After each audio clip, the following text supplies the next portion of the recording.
Do you like basketball? Basketball, no. I like, but I'm not good at. Yes, I'm not. Me too.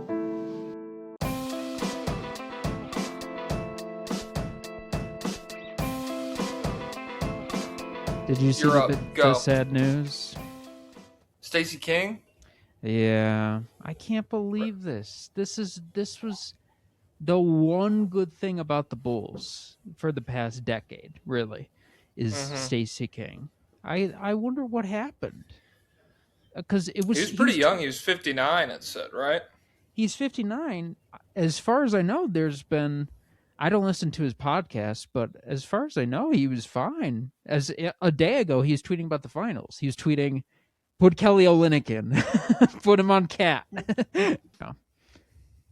Yeah. I mean, it's still sad. Like, we don't have well, to. Yeah. Well, I don't know if I got to restart my like, sadness.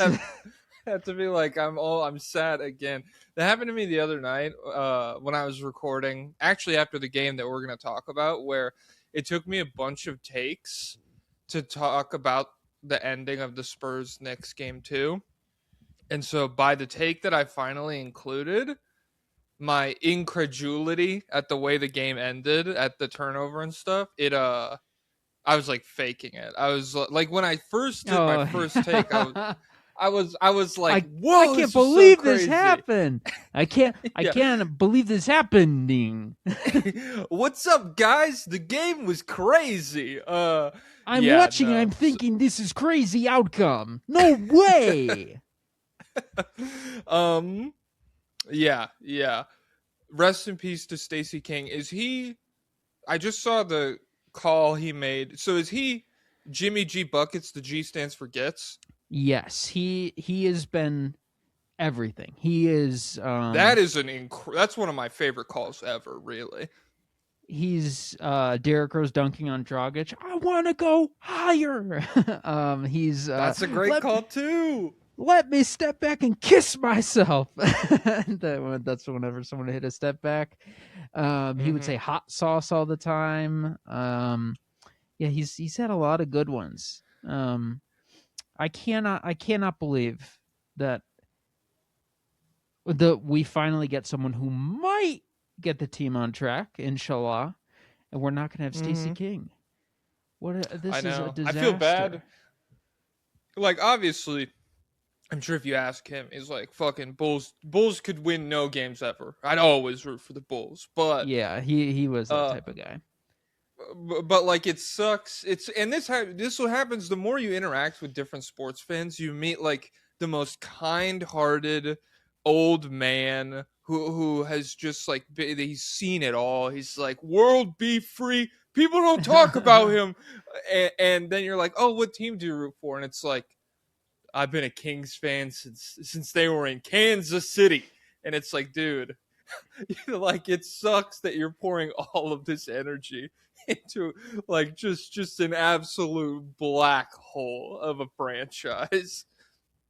Yeah, and all of Stacey's takes are like old man Homer takes, where like if you go to his Twitter, like I said, he's most recently say, let's get Kelly Olynyk out there on Cat because he's a big body who could bang with him, and then on the other end he could make threes. And so it's just like such a genuine kind of like old man idea. And I think a tweet before that is like, we need to get Wemby'S skyhook, and he's coming at it from a very different place than the inside the NBA guys, where they're like, everything's ass, everything. There's only the only good period of basketball was from 1987 to 1998, and if you're not actively copying one of those guys, you're playing the exact wrong way. And so, Kenny was Stacey was a much different type of person. I'm thinking Kenny because Kenny Smith. We'll get to him. But I'm not even locked in. I genuinely I've just been seeing too many podcast clips where he just is. He has an unbelievable lack of self-awareness. Yeah, I mean, a lot of those guys do. Respect. That's one thing. I don't even know if I have the capacity to lose self-awareness. which is maybe something an unaware person Yeah. would say, but like, Well, I that's feel why like he if I, made it to the NBA, and that's why we're here. I guess you have to believe in yourself, and like sometimes the concept of believing in myself occurs to me, and I'm like, I would never do that. It's not gonna happen. Yeah. So like, I could get like $1 billion or whatever, and I would still be like, I'm a loser, and this is purely luck that this happened to me. And so I don't feel like I could ever go on a podcast being like, this is what you got to do. This is what he needs to be doing. But then again, I haven't put in. I mean, Kenny he's been in the gym a lot. He's put in the work. Yeah, but confidence about the present and future is cool. About the past is lame, because what I've seen him say is, and I don't even know if these are new clips or if my algorithm's just like, let's get you radicalized against Kenny Smith this week. I saw him say that if he was drafted to Chicago instead of Pippen, he would have been the same thing. And he's like, because that guy would have taken me to another level. Okay. So he's like, remember, their weakness was guard play, and so I could beat Isaiah Thomas off the dribble. I could beat it's these because guys. they had Scottie Pippen. Like, I don't know. Their weakness was the places they didn't have like all-time great players at. Very insightful. Wow. Yeah, what we really need is a 6'3" guard who's decent shooter. And then obviously there's the famous clip where he's like, literally all of us in New York could do what Kyrie did. We just weren't allowed to. They just said it wasn't allowed. And so yeah, the best ball handler I've seen is not Kyrie Irving. It's actually this guy from the park. And then there's the best high schooler is this 5'11". The best high school player ever is this 5'10", 5'11" guard who played in 1987 at South Brooklyn High. Yeah, I've seen LeBron. Yeah, Kareem. No, this guy was better. So it might have been Kenny Anderson or something. I don't know. Okay. I saw him say, he was talking about his relationship with Charles, and he's like, he basically said that Charles ended up a better NBA player than him because he didn't have expectations. He was like, you got to remember, in high school I was the guy. In college, I was McDonald's All-American. I was this. In college, I was the guy. I was on national championship winning team. Charles, nobody knew who this guy was. Like in college, he was a fine college player, but I mean, he's not making all whatever team. And so there's a different level of pressure. And so he was able to develop without a lot of that. And I'm like, this guy's actually delusional. I mean, yeah. And I mean, yeah. It's so pathetic holding up the high school achievements, even in the basketball world. I mean, if it was only in high school, you gotta let it go, man. You gotta. Yeah. Who cares like, who was the best when you were 16, dude? I'm well, sorry. who wasn't like what Yeah, was they were Charles all Barkley gods doing in amongst high school? men. What was Charles Barkley doing in 1980s Mobile, Alabama? I mean, truly, the way people talk about like Bo Jackson and stuff, I'm sure that's how they're talking about Charles Barkley down there still. It's like they think he's bigger than he is. He's only 6'4", but God, that first jump. Oh man. Yeah, so that's lame. I saw Jordan McLaughlin mixtape the other day. He was wrecking everybody. Yeah, I don't know. It's also lame. I hate like the expectation shit is crazy because it's like, yeah, you probably think that, but then every guy who had the reverse development arc of that, who had no expectations, they're probably like Kenny Smith. They were letting you take 15 shots a game in your second season. Like you were allowed to do whatever. That's kind of what accompanies the expectations is the ability, like, you have a lot of room to grow if you wanted to grow. Whereas, theoretically, Charles the team Barkley cared about you and invested in you. I mean, yeah, someone who had no expectations could be like, they didn't care about me when they drafted. Obviously, they're gonna try and develop the 9th pick or whatever frickin' Kenny was. Is this also not the same Charles Barkley who he was like, I'm 400 pounds. Philadelphia, do not draft me. And Philadelphia Yeah. was like, we're taking you at 5, dude. I don't give a fuck. The talent's just too much to pass up. So no expectations there. Yeah, that's Ben hilarious. Taylor said there's a college game where Charles orders a pizza to the bench and eats it on the bench. Okay, nice. That's like Joe I don't think it was Montana. recorded. There's Oh that yeah, he famous calls his TikTok clip wife. where he's like, "Hey, what are you doing? That's cute. I like that. That would work on me if I got a phone call from the sidelines." Oh man. Just shows how easy the league Uh, was back then. That's what I think. yeah, And you it could was just call and it was way anybody. easier. It was way easier to have a wife back then, dude. He was probably being super mean to her, but that scaled normal back then. So she Yeah, couldn't. he She calls. didn't He break up with throws an him. interception, and then he calls and just abuses her on the phone. He's like, "What the fuck? I knew you were watching, and it threw me off. God, turn the TV game off." off. That'd be really good. Okay, Joe. I'm sorry. I'm sorry. That's- Okay. That's just how he is. Everyone how in he the is. 80s is a Midwest mom. That's just how he is. That's just how he is. He killed my dog. He said, "First date or I'll kill your dog." I said, "No." Dog killed him. dies. I'm like, this guy's dangerous. I better His give him head's- one. I wake up with his head in my bed with a note that says, "Be at Trevelio's, 8 p.m." I go to Trevelio's. The rest is history. I mean, he got me. He got me. Oh man. Here, hold on 1 second. Our Okay. interaction that gets interrupted.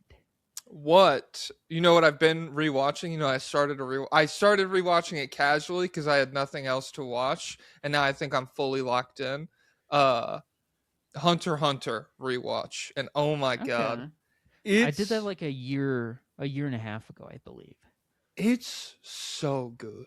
Like, if his back wasn't I really do feel like it could be better than One Piece when I'm rewatching it, because I'm just like, dude, the Hunter exam arc as the first arc is like it's such an incredible world introduction where it's like 1 or 2 episodes of kind of some bullshit getting to the place or whatever, but even those are pretty fun.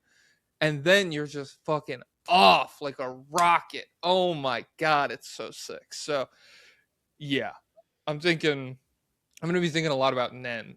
Yesterday I paused. My fiance was not watching the show at all. I paused the show 5 times to explain stuff to her. I was like, stop what you're doing.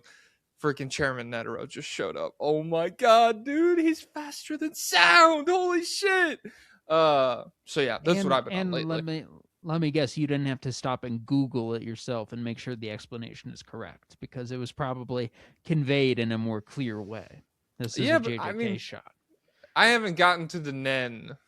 Nen's not here yet. That's the other beautiful thing about this show. We don't even fucking get Nen until like a third of the way through. We don't even see this shit. So yeah. But everything is there. Like, I don't know. I feel like most of the lore in JJK is good, but most of the power explanations are bad. And all I've really gotten in Hunter x Hunter so far is like lore shit, world building stuff. And that's obviously incredible. To be fair, I haven't read the stuff that's in the anime. I've only read what's the new stuff that's not. Mm-hmm. And he also is an incredibly convoluted writer at times. Yeah. And there is some convoluted stuff in the anime. Like when they explain all the Greed Island rules, it's like, I don't care, dude. And like, I'll figure it out intuitively. Yeah. Because it's like there's all these rules. There's 450 separate cards, right? And then they're like, a teleport card, and that's the only card they use, or like big opal card or some shit. And so yeah. Oh yeah, and then there's the election part where it's like he has that convoluted election process. Yeah, he does. Everybody, but he pulls it off better than Gege. yeah. I'm saying, like, there's he. I feel like as the show or the manga went along, maybe he kind of like grasped his own ability to be like, I could really get some shit off here. Like I really got it going on. And so he made I wonder what the editors are saying to him. Like, is this a cut down version or is he just like, are they letting him fly? I don't know. Because, and what I'll say is for all the convoluted shit, I haven't read the whole post manga. Like, I'm not caught up to the manga. I don't know about the arc, the Succession War arc or whatever. But, It's unbelievable how much text there is. It's well, more than anything. It's like a I've book. read, to Crollo versus Hisoka, the fight. Because, like, I was like, obviously, I got to get to that. And that fight is incredibly dense with text because he has like 5 powers that are pretty tricky operating all at the same time. But reading the fight, I still had like a very fun time. It was very entertaining. But it's actually the properties of gum and rubber is bungee gum. Hey, I love that's where Nen is often at its strongest. Is, you know, I can make my power anything. My power is that I control smoke or I'm electric or something now. You know, we don't need all of these like reality shifting powers. You don't need it. So we have Nen energy reserves, and we have your Nen output can be high or low, but that doesn't actually impact if your Nen reserves are high or low. And then there's also Nen burnout. Yeah, we don't. Yeah, Yeah, I mean, that's where you get into one of Gege's big problems is cursed energy reserves versus cursed energy efficiency. And like it doesn't impact the story there's that much. Reserves, there's efficiency, there's output, there's Yeah. and then like is RCT output and reserves different? And then repairing your curse technique, you need to blow up your brain to get rid of burnout. As oh my god, dude. Yeah, it doesn't. Like I said, it doesn't really fuck with the story, but it's one of the funniest like wrenches in power scaling conversations is just seeing a guy being like, that's not output, that's efficiency, dude. He still has reserves in this panel communicated by the sweat marks on his brow or whatever. And it's like, okay. And then you land a black flash and it's like, haha, I'm restored. And it's like, you do realize he didn't actually get cursed energy back. it just restored his output. It's like, okay, buddy, how did you come to this? Like, whatever. I need a Gege documentary where he's taking several drugs, because then I need a reasonable explanation. But we'll never get an origin story because he doesn't give origin stories, right? Well, I mean, he kind of right. This was Right. JJK was an origin story for Modulo, if you think about it. Oh no, that's not canon because that's bad for Sukuna. What? It's definitely canon. No, because it makes Yuji stronger than Sukuna. That's not canon, dude. Yuji's a nuke, and I mean, it doesn't even matter. You know, No, Yuji lost. I'm You know, he lost the pretty death battle, sure- right? To who? Denji, which I haven't read Chainsaw Oh. Man, but I don't really know. Yeah.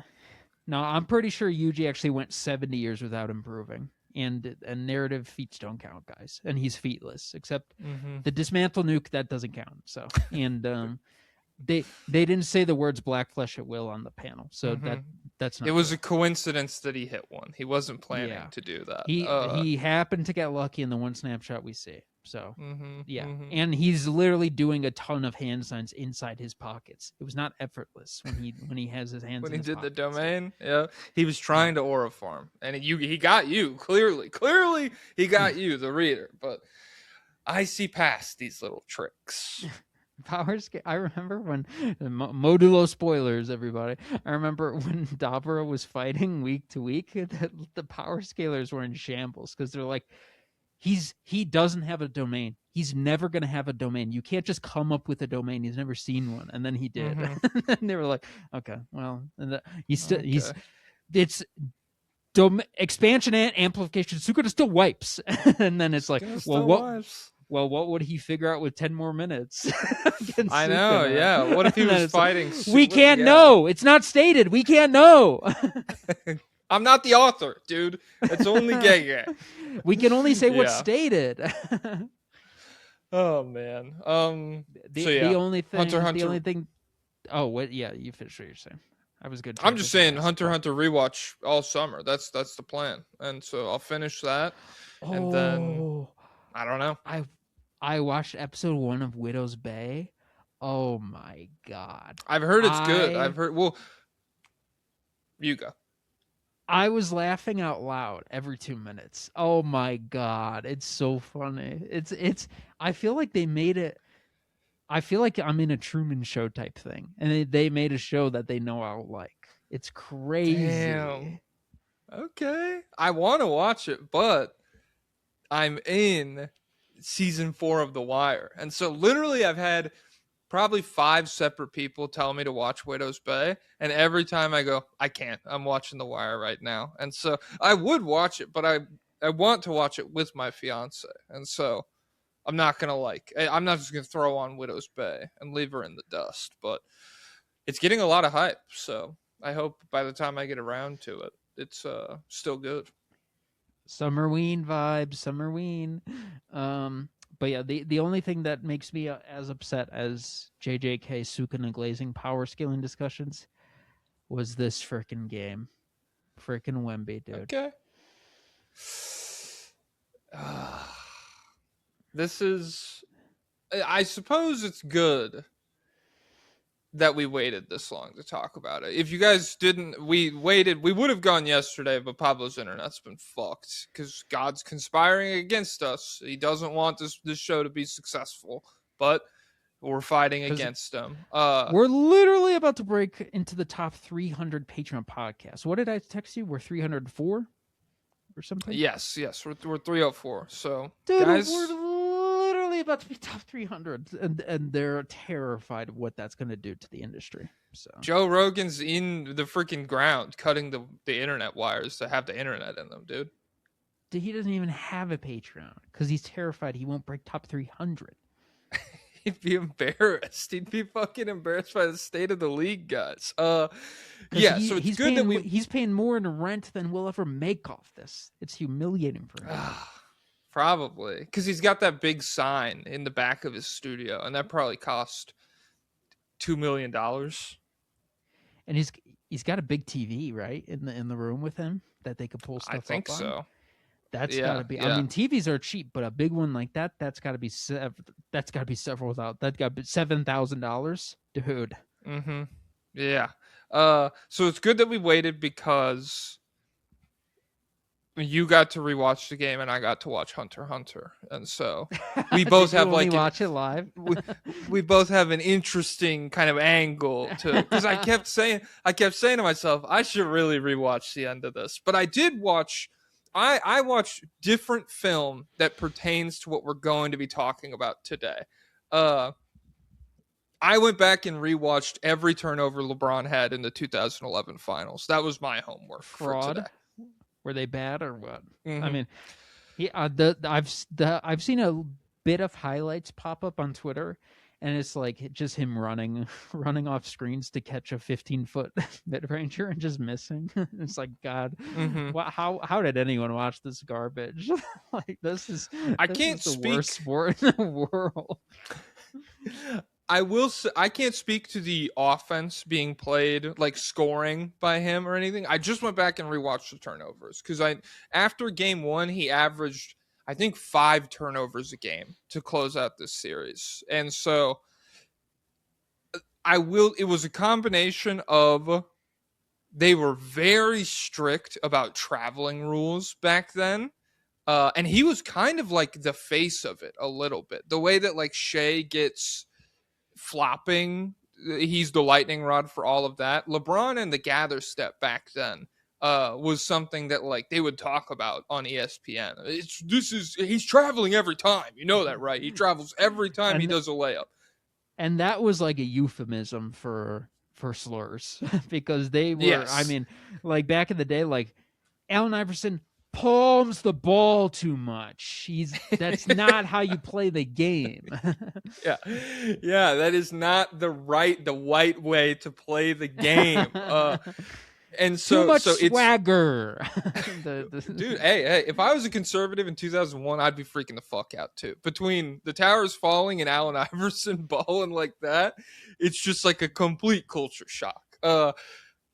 Very strict traveling rules. There was several where like the ball would get slapped out of his hands on a drive and he would grab it back and they'd be like, that was travel. This is travel. Let's run it. And stuff like that. very Gotta earn soft that. off. Yeah, I guess very soft offensive foul rules as well. Where like Oh yeah, him and this is something Deshaun Ben Taylor Stevenson. rails against all the time. He says offensive players get to do too much today. Well, I mean, I'm saying back then, like, well, I guess okay. So we are saying the same thing because they were calling it for a lot less than they do today. But yeah, like Yeah. he's fighting for position with a guy who's a lot smaller than he is, and like barely like he extends the arm a little bit, and the refs are just on it like a laser. There was like 3 or 4 separate instances of that, and then Because that's not the right there way to were a play. lot of like there were a lot of Cade level turnovers in this series. I'm not gonna lie. There was a lot of like like I'm LeBron, I'm superhuman, I'm the strongest, fastest man alive. And then he jumps in the air and he's like, oh man, they actually took away all my angles. I gotta They do took like away the one guy at the rim that I can pass to. Yeah, now I have to bounce pass it to Udonis Haslam at 1,000 miles an hour, and it just goes flying out of bounds. And it's like, okay, yeah. So yeah, I rewatched that because I wanted to get a sense of the lows that LeBron was hitting in 2011 because that has been And by one the of the way, those talking. turnovers scale even higher than Cade's because there were less possessions. So it actually, in 2026 terms, that's like 17 turnovers a game. Yeah, but honestly, it's lowballing it, but we don't have to be too rude. Could be 1,000,000 turnovers a game. I don't know. I don't know the math. I don't have it in front of me. Yeah. So obviously, Wemby, the most crucial, backbreaking, heartbreaking turnover of all time to close out Game 2 of the NBA Finals. What could have been so worst case scenario if they play it out right, we go to overtime and we don't know what happens. But they also could have won the game and gone to New York tied at 1-1, and instead it's 2-0 New York Knicks. This should be 2-0 Spurs. I'm Okay, that's cope. Come on. I might be I genuinely believe it. Like, and I'm a Knicks hater. I do not want the Knicks to win this series. I think they would be bad for the world. But if they were legit, like, and they are God mode in shot making right now. Like they've hit so many contested jumpers. It's Mikal Bridges unbelievable. magnet Game 2. I wrote it down. Dude, freaking Shamit, freaking all of them. They're going Chill. nuts. Shamit's a hooper, dude. Come on. But I'm not having the same takeaway from everyone else in this game, where obviously like the top end of the reactionary spectrum is that people are like, if this team goes undefeated, they're in 17 Warriors combos. And I saw one New York radio host. He's like, they're better. I'm like, all right, kill yourself. What the hell is Draymond gonna do with Cat, dude? And it's like, could I draw up a worse matchup in a lab for Karl Anthony Towns? But, you don't think Deuce can't chase Steph? Come on. Cat's been hooping, and this was another very, very solid Karl Anthony Towns game. So yeah, but I would say you're coping one, a little bit. Game 1, the Spurs were in control for the entire game, convincingly, and then they blew it. And so, listen. I mean, they were up 14 in the third. So it's like, that's not a death sentence against a team that's like good at offense the way the Knicks are. But it was easy. It felt easy. It felt smooth. It felt like we were cruising. It felt like we were on cruise control. Okay. Game 2, it's like we just play dumb guy basketball until the end, and then we catch right back up, and so I have so many issues with the way the Spurs are playing. Obviously, so Wemby's the number one most important thing. First of all, he's playing horrifically offensively. Number 2, though, it looks good on paper, so that's we'll be able to conceal this. What do you mean? The Game 2? His stats are good in the box score, right? Or Game 1, they're not that bad. Game 1 is horrific. Game 1's like 28% from the field. Let me pull it up. I'll pull it up for you. Purely Wemby. propaganda. So, We're still safe. I mean, so what are you trying to say is a good game for Wemby? Like 25 points, 10 rebounds, and we don't give a fuck about anything? Well, like as just like in 7 years when people just pull up the box score and look back, it'd be like, I heard Wemby was trash this finals. But if he was like, if he was like 25 and 12, that's like, oh, I don't know. What was his game one?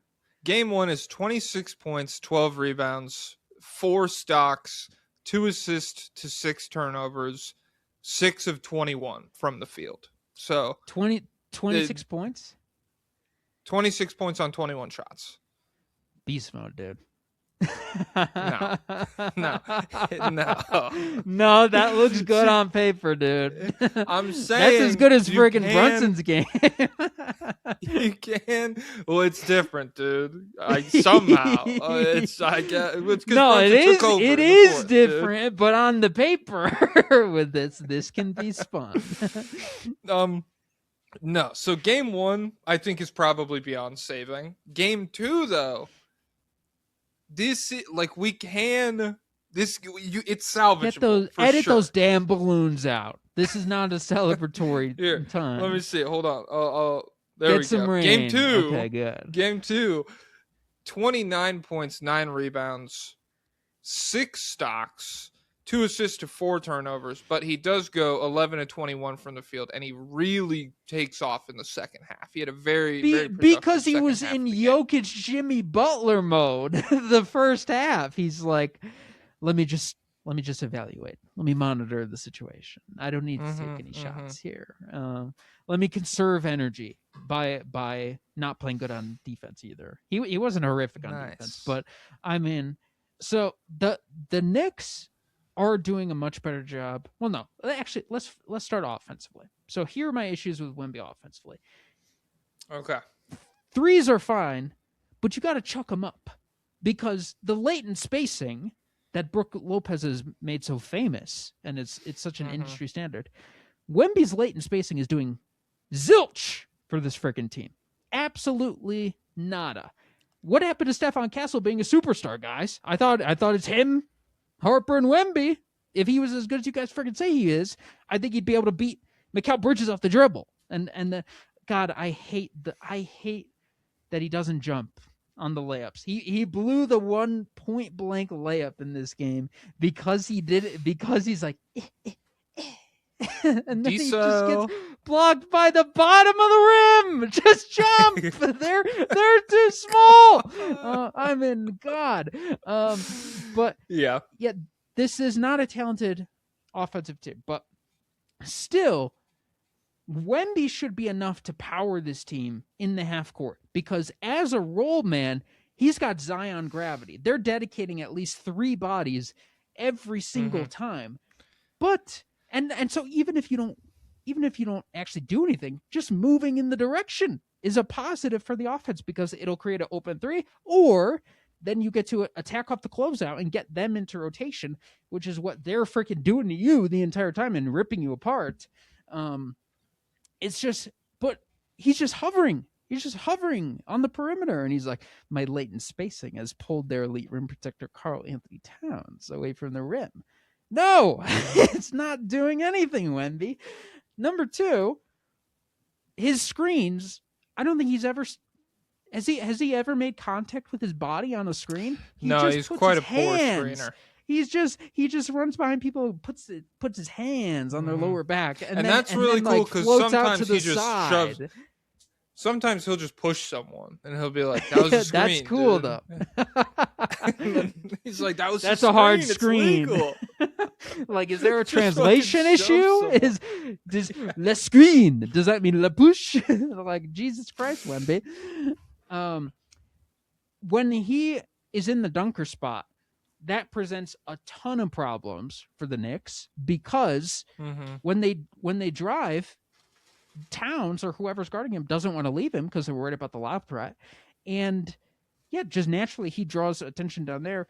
If you get him the ball down there, they foul him a lot because they really can't stop him. Like even if OG's down there with him, it's incredibly difficult to stop him. Also, he doesn't even have to be directly next to the rim. His dunker spot radius has got to be like the widest in the sport. Like if he catches it at the free throw line, he's like 2 steps away from dunking. And they always follow him down there. So we need to do that more. He's a monstrous offensive rebounder, which doesn't the latent spacing takes that away. He's okay. just huge. I mean, he gets so many tips and just knocking the ball in the air. I don't know where he graded out in the regular season, but I would guess he was one of the top in the league. No, for OREB percent. OREB percentage. Well, I can pull it up. Let me see. Maybe he didn't. I don't know how much he was freaking hovering every single game. Okay, we have to go to. I have to go to the NBA. Fuck, this is gonna take a second. Hold on. Let me go to my notes. Advanced OREB percentage. So I'm not gonna lie. This has sounded. You've. Let me hold on. Command F. Wemb. So he is 27th in OREB percentage, right between Dyson Daniels and Nikola Vucevic. Dyson Daniels. Well, how many guys are there who are like freaking 12 minutes a game ahead of him? This is Basketball Reference. They filter that out. So. Oh, okay. Yeah. So he's like legit 27th. Literally a top 27 offensive rebounder in the league. Oh, you know who's ahead of him? Keldon Johnson at 23. Okay. Beast mode. Wait, is this playoffs or is this regular season? Oh, no, wait. This is regular season. Are you sure? Because Dyson was in the playoffs. Well, I'm in the playoffs. Wemby is 20th. He's right behind Chet Holmgren. That's not incredible. No, I'm saying they've done a good job. I mean, several teams have done a good job keeping him off the boards. He had a few games in the Thunder series that were like that, and even though he had 12 in game 1, so he's averaging like 10 in this finals series, still hasn't been like a super duper impactful rebounding series for him. There's just been like so many points that you're just fucking like ripping off about how upset you are about the way the Spurs are playing. I don't even know what to address first, I guess. Well, so do you think this is a cat stopping job or Wemby idiot job? Because I think it's Wemby idiot job. I mean, I suppose it's Wemby idiot job to some degree. It's hard for him to get into the paint with the basketball, though. Like, there's not really that many guards with the basketball. Yeah, well, his self. I mean, even like yeah. So like when they put him in the dunker spot, now all of a sudden it's like, was De'Aaron Fox going to come down? Like, they have so many different the Knicks have so many guys who are really good at like cutting off those passes that even if Fox gets to the rim or Stephon Castle gets to the rim or whatever, really it's not like a super easy pass to get the ball to Wemby. And so I don't know. I would say it's not cat stopping job, Nick stopping job. I do feel accurately describes the way the series gone so far. I feel like as a team, they've done a really, really good job with Wemby defensively, even though in the second half, like I said, 22 points. I felt like he was probably good enough to win this game outside of the way that turnover went. Which, by the way, did you see the other angle of it? It was Stephon Castle's fault, you guys. It was defensible. It was turnovers defensible. The rest of the game was not. Yeah. But what a disaster, really. To do that with a timeout and stuff. Oh, that's revolting. So, yeah. Game 2, I thought was better from Wemby, but I still feel like the Knicks have done a very good job guarding him. So I wouldn't like completely call it him or Mitch Johnson being stupid. It's just like, while this is a very talented Spurs team, there's not like a ton of guys who can make Wemby's life all that much easier. It's like the transaction is mostly Wemby fueling the offense for everybody else, as opposed to guys that can put him in super easy positions to score. Well, I mean, Stephon Castle was freaking driving against OKC all season long and getting to the rim. I don't know what the problem is now, and he's also not having a good He didn't have a good passing game in this most recent game, Mm-hmm. and also like as soon as he went to the bench is directly when the comeback started in the fourth. So I don't know. I'm not going to make any grand sweeping things and say because then we got good De'Aaron Fox, which you cannot count on. So It was I don't know, beautiful but though. It was yeah, dope when it happens. It's great, but yeah. they're also frustrating because De'Aaron Fox, like he's have you seen that video going around of him him against Brunson in high school, the like hoop mixtape of it? I think so. Is he have like? I saw someone say he cut his freeforms and lost all his power. Was this the same video? I think so. Yeah, he was such a powerful, explosive athlete, and he was even with being so thin, he was jumping around and making so many defensive plays. And I understand he's like 10 years older, but he's still one of the faster guys around. But he's like, haha, I'm able to use my speed to create a step back jumper, or just to run to the side and create a mid range jumper. It's like, come on, dude. There's so many times where I feel there's gaps that he can shoot through and exploit. I mean, you have Karl Anthony Towns, a De'Aaron Fox type player, supposed to be a nightmare for this freaking guy, but he's just using that mismatch to create jumpers. So he's frustrating. Everyone knows. But when he's hitting jumpers, he's passable. But with the Wemby roll gravity, Champagnie is open a lot from three, and they haven't in this game. They weren't passing to him in those situations. Vassell is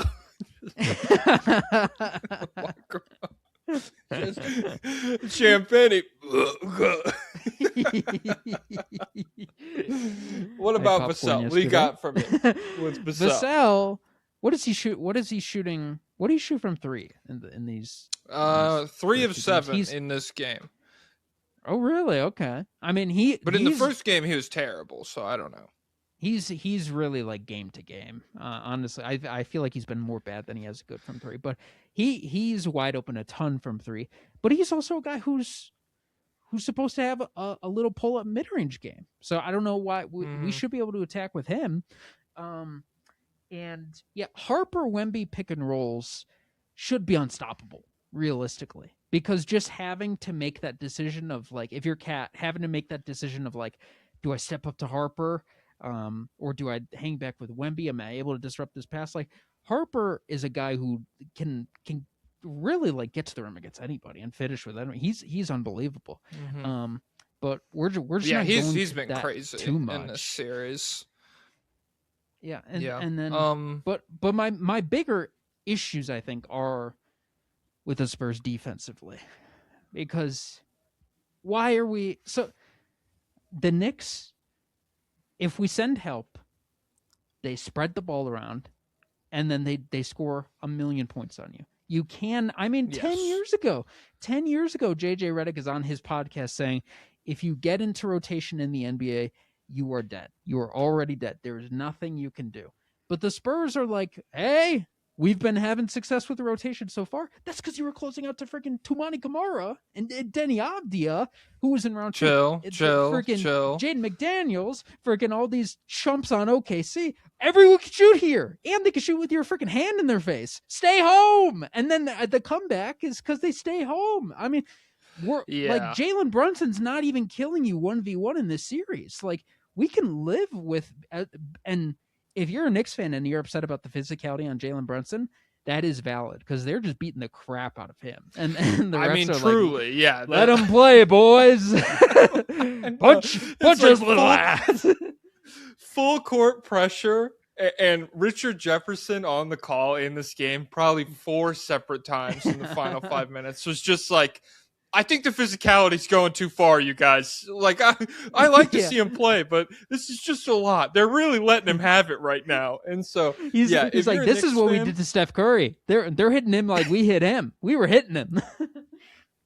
Yeah. And so, if you're a Knicks fan, absolutely understand being upset with the officiating so far in this series. I do feel like the Spurs have gotten a level of physicality that kind of it's not fun to watch, and it shouldn't be allowed, really. Sometimes it's fun to But at the watch. same time, I guess OKC was fun. well, I mean, hey, sometimes it's cool. Whatever. Regardless of how fun it is to watch. From the Spurs perspective, I completely agree. Doubling Brunson is absolutely not the move moving forward, and hasn't, like, they've just gotten fucking fried every time they've done it. There was one, I think in the third quarter of this game, where Stephon Castle helps over Brunson's on the left wing, and he fakes a drive, and Castle helps off of Landry Shamet in the corner. Yeah, I And know it's like, exactly what you're talking about. Oh my god, dude. what are you gonna do? Stab me? What are you gonna do? And then he just fucking nails it. So it's like, yeah. I would say individual defense on Brunson has been pretty successful for the Spurs over the course of both games, and especially in the second game, it was a big part of what fueled the Spurs' ability to get back into it. Yeah. But the Knicks, at the same time, this is just a really good offensive game from the Knicks. I know they only scored 105 points, but 4 starters combined for, I think, 78 points, and then you get 13 off the bench from Shamet. A really good Towns first half where he drops 17 and kind of keeps them in the game when the Spurs... Didn't score in the fourth of game 1 and 2. Well, I mean, hey. Like, he doesn't need to be perfect. This is, he just needs to be better than his disastrous self. This is another thing that I texted you about. All of a sudden, Karl Anthony Towns has never been bad, and you're an idiot if you ever doubted him. Yeah. Oh my god. Yeah, I will. So, to people talking like that, I understand that it's easy to get caught up in this performance from Towns, and I think we should be. That should be the headline right now, is how well Towns has played in this series. But to me, it's much more interesting to talk about a player fully actualizing themselves in their year 30 season, and like how rare that is, than it is to talk about Towns like he was, like a martyr on the Wolves that symbolized all, like he was like they called him gay. And look at him now. Yeah, and like, true, you can't do that. That's fucked up that they did that. It's stupid, but there were moments where he was not great in the playoffs. So yeah, I think Towns should be the story of the finals right now, but I don't know about like all this revisionism or whatever. Like, if the Wolves still had Towns, they would be better. But I think we all knew that. They'd be better. But like, but he's also been an incredibly volatile playoff player, and he was in foul trouble in this game. With he had 4 fouls with time to go, but it never ended up mattering that much. But that's something I feel like is exploitable. Like, well. What you're talking about, we gotta tap into that more, is the bench. That's another thing I wrote down for the Knicks, is Towns picks up his 4th foul, and then Mike Brown's able to run a full bench unit. It's like Mikal Bridges and the full bench for like 4 extended minutes from the end of the 3rd to the start of the 4th, and they like handily win those possessions because it's going up against Keldon Johnson, Luke Cornett minutes, and they're just absolutely horrific. And so it's like, if you can't make up ground with like Deuce McBride fall away 2-pointers being the other team's offense, this Spurs bench is just fucking horrible. It's truly a testament to how good Dylan Harper is that like we haven't talked about it as much. Even though I've been saying Cornette minutes have been disastrous all postseason, and really everybody has. So, like, I don't know what I'm saying. But, yeah, 9-11 for the Spurs bench. This was a terrible game for them. Imagine if Tibbs was still coach. He'd just keep out the starts in the whole game, and then he'd be like, let's try Kolek, Dadier, Diawara. And it's like, they haven't played since November. Yeah. I don't know. I looked, I think it's game 2 of the Pacers-Knicks series last year. In regulation, the final score was 138 to 135. The Knicks ran 7 players. And so it was like everybody is dying on their sword in the middle of game But 2. you could trust these guys. They're tested. Yeah. Okay, wait. Could you pause it for a second? I don't even remember what we were talking about. Wait, can you hear me? My screen froze for me. So, God. Now I'm back. We're back. Okay, let's go. But yeah, so with Spurs defense, keep Josh Hart out there. We can't get Josh Hart into foul trouble. we need him out there because I think he only played like 16 minutes in this game or something, but he was in foul trouble. That's a huge L for the Spurs, honestly, because then they run Shamet or they run Deuce, and these are the lineups that's really forcing Wemby out of the paint. And there are people like posting like all the ground that he's had to cover, and it makes sense that he's more tired than he has been before. And I mean that's something. That's obviously a reason why the Knicks, that's a big weapon they have. They can force him out of the paint better than anyone else. Even when Josh Hart is out there, though, Wemby's playing dumb guy defense. He's like stepping up to him. He's leaving the paint and stepping up, not all the way, but just going like in no man's land. Like I don't get it. I'm like, let it fly, you idiot. Honestly, that's one thing I didn't want to get into it with you and D-Lee. Or not like get into it or whatever. But when you guys were talking about him peaking defensively soon, he's not peaking until we're done biting on pump fakes to me. Until then, this is like not the best version of himself he can be because it happens so much from everywhere on the floor in moments where it just like he could still heavily contest the shot. Like he has these insane angles that he can take, and he's like, no, I gotta fly out there on this OG Anunoby baseline mid-range or whatever, and then he gets dunked on as a result of it. And so yeah, there's a lot of stuff like that. Even when Hart is out there, this is a very hard team for them to cover, but I agree, like when Hart got into foul trouble, that's when the Spurs are just getting sent into these rotations where they're just flying around for 30 seconds until the Knicks get a wide open corner 3. Well, am I moving like a horror movie on your screen? On my screen, I am. I'm like jittery. You're a little jittery, I suppose. But he just had a lot of coffee today, guys. Whoa, that looked great. Did it look scary? Yeah. No. Yeah. Oh man. But what do we turn? Oh yeah, so yeah, Towns is a problem on the perimeter 1v1 for Wemby. He does not seem capable of stopping that. And so the solution to that I think would be putting one of the smaller wing defenders on Cat.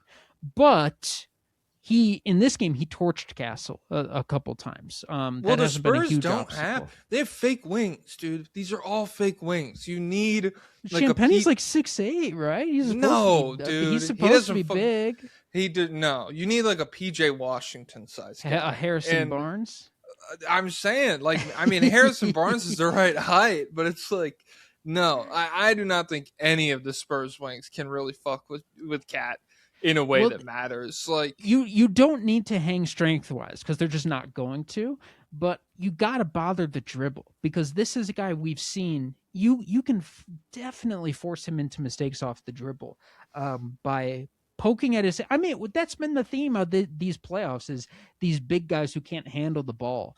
All of a sudden, Karl Anthony Towns is some maestro dribbling through traffic. What are we talking about? And then he's also been.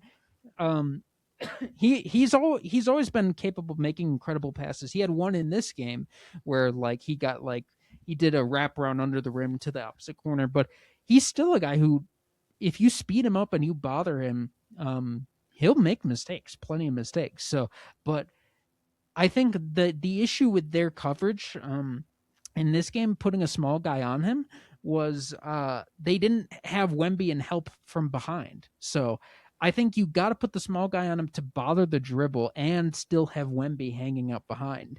But every time they put the small guy on him, Wemby was just switched out onto somewhere else. So that's going to be something you have to figure out a solution for. I have a radical idea. Let me De'Aaron hear Fox on Karl Anthony Towns. Number one, because he's so low to the ground, he could bother his dribble and he's got little quick hands. Number two, because he has the speed to rotate out to someone else after Towns bumps him off, or theoretically like gets by, and then he could peel out to somebody else on the perimeter better than someone like Shampenny could maybe. So I don't know. Is that the only 2 points? Well, yeah. I mean, how much is there? That's a crazy fucking idea. I love you, but that's what's the problem? What's the problem? He has the speed to rotate out once Karl Anthony Towns makes the pass. He's not making that pass, bro. He's fucking. With Towns? Oh well, no. No. Wemby hanging behind. No, I don't care. He's frying that. Fox might as well not be there, dude. Like that's. I don't think that would Chris work. Paul Even with KD, Wemby bro. behind. Chris Paul and KD, bro. Dude, I'm gonna kill you. What's bigger? What's bigger? A Fox or a Paul? What's bigger? Fox, Chris Paul defensive gap, or Kevin Durant Towns dribbling gap? I don't know. They're both what year pretty was big. That was Clippers Chris Paul, and that was OKC. That was young KD. No, I mean this is just a fun like that's I won't even engage with that conversation. Chris Paul on KD, Chris Paul versus De'Aaron Fox. Yeah, I mean maybe if they had Chris Paul, that's a super viable strategy. Then Chris Paul would be really good at this. But De'Aaron Fox, no, I just don't think so. I get what you're saying though. It's just the Knicks provide, if not an unsolvable offensive problem, a very difficult one where you do need strong wing defender, Wemby backline help, strong perimeter defender, beating the shit out of Brunson pretty much. Like if the whistle tightens up in Madison Square Garden, I don't know how the Spurs recover from that. Like if they can't do all the shit they're doing with Brunson, I really don't know what the answer is at that point. Because like if he gets going to even like a respectable shooting percentage, if he's just like a good like end of shot clock release valve, then like already that's just something they can't hang with. They're barely treading water with this team with Brunson not playing that well. And so yeah, you have to have two on Cat, you have to have a good defender on Brunson. And then even with Hart on the floor, you have to really hope that neither one of OG or Mikal Bridges like catches fire. And while they could have a bigger magnet game, I would consider game 2 this was a real. Yeah, Bridges made like 8 or 9 shots in a row. Yeah, like 8 or 9 15-foot jumpers in a row. Like these are not shots that you shoot 90% on, but he fucking fried them. And so, if you like get OG Anunoby 30-point game in game 3 or game 4 in New York, first of all, everyone will be deaf by the end of it because the building will be so fucking loud. And then second of all, I just don't know. Like, I'm very worried for the Spurs at that point. Even outside of like the 2-0 deficit, which is already pretty much a death sentence, just looking at this in a vacuum, very worrying for the Spurs. I think offensively, like they should be giving it back to the Knicks as much as the Knicks are giving it to them. Defensively, there's going to be the issues, but like it can't. I just don't get how. Like you could play Sham and you could play Deuce, and there's like no drawbacks for the Spurs on the other side. Like there's got to be something. I mean, those are two good defenders. What do you mean? They're not that good. I mean, they can't. You could just stick them on everybody on the like. If Stephon Castle is supposed to be what everyone said, like Stephon Castle's driving against OKC defenders, he can't attack those guys. Like, it's crazy, and so we'll see. Maybe they'll they'll just sweep this whole way. And you know what? If they do, they were the better team. But I don't know. I'm just I am seeing a lot more Spurs mistakes. Well, Well, they're the younger team too, so I think it's tough for me to look at a team who's in the finals in their first playoff run, see them make a lot of mistakes, and then be like, that's not canon. That's not representative of who this team really is. Like, like these are the margins through which experience shines through, is when the Knicks have fucking failed again and again and again. And now all of a sudden you get into these tightly contested games and they feel like a way superior team. it's just so hard for me to believe that Towns can have these fatal flaws for a decade and then all of a sudden they just dissipate entirely. And I know, like, I think today's basketball is more matchup dependent than it ever has been, but it's just impossible. It's impossible for me to think that like we have someone as dynamic as Dylan Harper on the ball, and we have someone as fast as De'Aaron Fox. We have someone as powerful as Stephon Castle. We have a guy who can shoot at the clip that Champagnie can, and we're just putting together these horrific offensive possessions. And I mean, even if we go back to the OKC series, like every game, I feel like we talked about where it's like bad Wemby game, they lose. Good Wemby game, they win. And so, well, I think you can lay some of this blame at the feet of Mitch Johnson for sure, where it's like we do have tools to be better than this offense. And then you go back and watch, and even the good Wemby second half that we're talking about, it's really just because the jump shot was falling. Like well, it's it just wasn't because he was taking jumpers. Richard Jefferson said it during the game. He's like, the only difference is that Wemby's taking shots now. He wasn't taking shots in the first half. Game one, he took, and in game one versus game two, it's a very different kind of jumper, where game one, it's like, oh shit, 3 seconds on the shot clock. I got to get something up here. Whereas in game two, the jump shots he was taking, they felt more intentional and within like what the offense was designed to do. But yeah, like it's not like the Spurs went out and like unlocked some kind of new offensive approach in the second half of this game. So yeah, I don't have super high hopes for them the rest of this series. If it goes 6, I would be surprised, but it would be admirable. But yeah, I would be surprised. Winning 1 in Madison Square Garden, unless the Trump aura negativity is so influential that like game 3 just fucking sucks for them. Madison Square Garden's going to be a beast to play in. Well, what if first ever 3-0 comeback to kick off Wemby's legacy? Well, it's 2-0, right? So are you trying to have them lose game 3? I don't want it, but if it does, I mean, that'd be good narratively for a 3-0 comeback. Yeah, I guess. yeah. That'd actually be huge, because then you surpass LeBron's biggest accomplishment, and then But guys, save all the tweets about the Knicks being the best team ever, just in case the Spurs end up winning, because then remember we lost. I feel like we've lost the battle with the Timberwolves defense against. Oh wait, no, they ended up. Well, yeah, that doesn't matter, because the Timberwolves defense against the Nuggets was the best defense we've ever seen. But then they lost the next round to OKC, right? To the or was it to Dallas? Yeah. Yeah.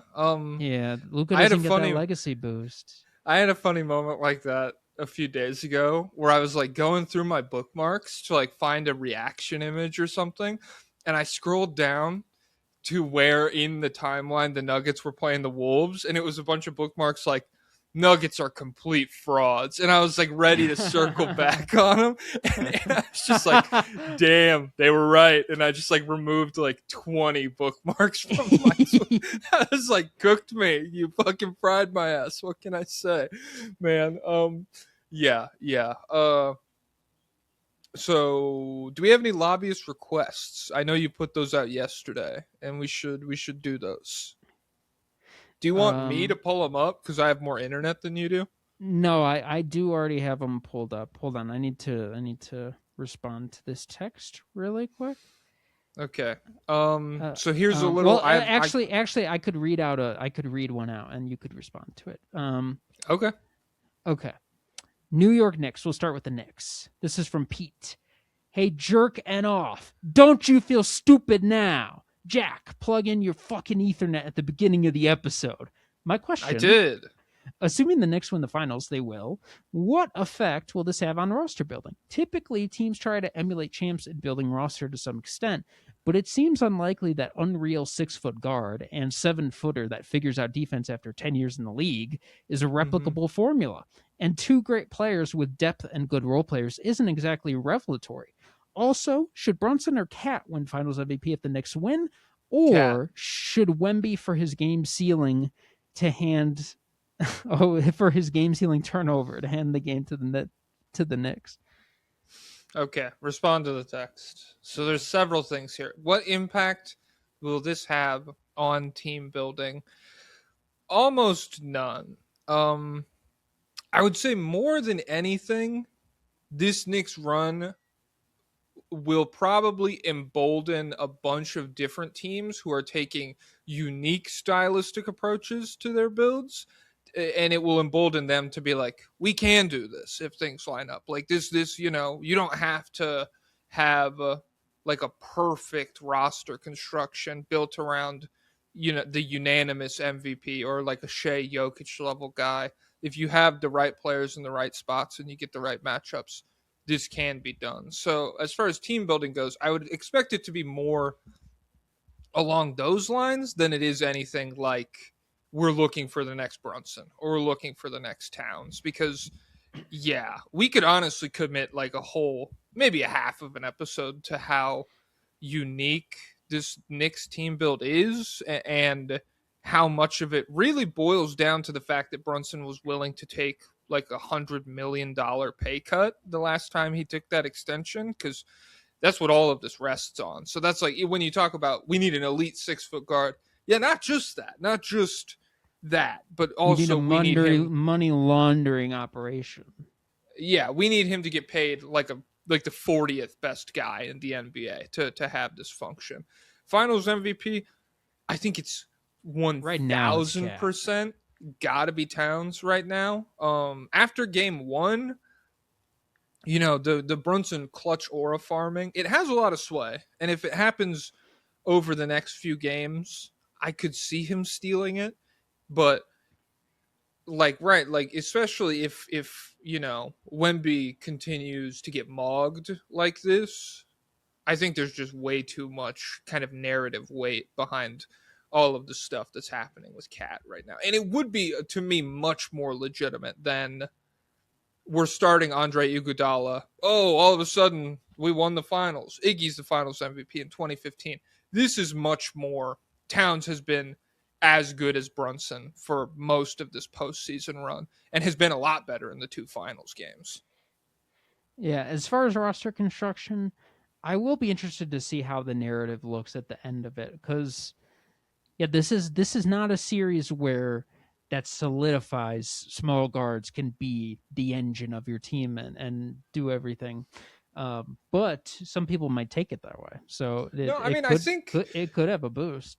When you talk about Brunson as an engine, I think it's pretty easy for GMs to like squint at this series and be like, Brunson is the engine, and we have 4 guys who just shot 80% from the field in game 2, and like the offense is coming pretty easily with Brunson driving everything. But he is the reason that they are getting in rotation and getting these shots, but he's not exactly forcing them into rotation. It's kind of just the threat, the reputation threat, which I guess that's what basketball is about, honestly. A lot of the time, is freaking reputation. But and then Cat type players are always going to be in demand, like no matter what. But I don't know how. I'm sure we'll see. Like when Henry Vassier is drafted this year, they'll be like, he's got a little Karl Towns to his game, 7-footer, could shoot the 3. Do some other stuff a little bit. So we'll see. They're hoping for a Towns like outcome about this guy. Yeah. And then there will be people I sent you that tweet last night where it was like, this is what we gotta hope for with Derek Queen. The Karl Anthony Towns development arc of when we come back in 2037, this guy's gonna be everything you want, dude. What if Towns was a better driver, better ball handler, but no 3? I don't know. No 3. And really, the tools for defense don't exist. That's one of the things that, like, with Towns for so long is like big 7-footers who have the agility that he did offensively. It sucks to see them be so bad on defense. And he's come into his tools a lot in this playoff run. Whereas a guy like Queen or a guy like Şengün, for example, some of these other talented offensive bigs that you might, start to buy stock in if the Towns archetype works as well as it has in this playoff run. Well, I mean, we've seen much higher defensive highs from Şengün in a regular season when we've ever seen from Towns. So I have to pick a different guy. I mean, I don't care at all. I don't care at all, dude. Come on, I don't give a fuck. And honestly, have we? Because the Knicks, the Knicks were the best defensive team in the league for like the last half of the season. But he wasn't doing stuff like this. Yeah, but I mean, he was not. It's not like Şengün's driving the. It's just like he can switch out, and that enables them to play like this scheme where they have a bunch of other good defenders. But it's like, I really don't give a fuck. Whatever, you love Şengün, I don't. We don't need to get into it right now. Well, you literally, even if he was bad, you don't get to give up till frickin' what draft is Şengün? 21. 2032, jackass. How about you show some patience? Well, I'm excited for that extension to come around because then we'll only have to sit through maybe 6 years of contracts until Şengün starts to fill it all out. Well, Wemby Chet trade. I think Zach Lowe brought that up. Wemby Chet trade? Or not Wemby Chet trade. Şengün Chet trade. Because you do know Şengün doesn't back down from Wemby. Oh, I'm going to throw up, dude. Oh, my God. Could be huge. Zach Lowe, I think less of you for saying that out loud on a podcast. That's crazy, man. What the fuck?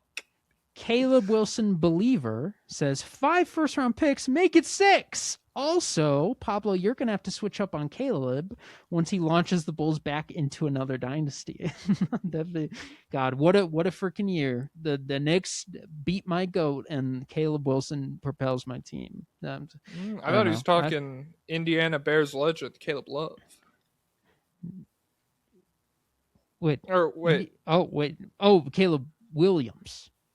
Yeah, who the fuck Caleb Love is the North Carolina guy. Yes. He plays in Portland now.